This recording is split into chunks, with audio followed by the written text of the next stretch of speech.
না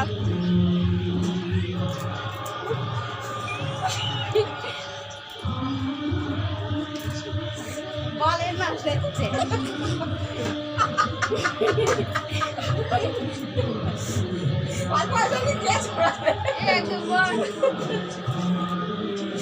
তারা রাখাল দেখিস তো কেমন দেয়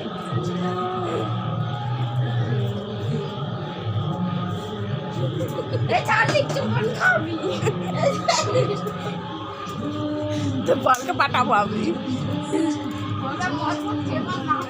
মদের বোতল না দিলে ভালো হইতো যদি সত্যি সত্যি আমার স্বামী মদ বিক্রি করছিল সীমা খাবে ভাত দিয়ে থাপাবে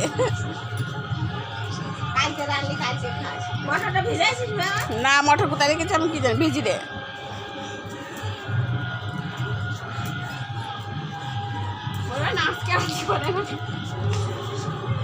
ঝড় হয়ে কি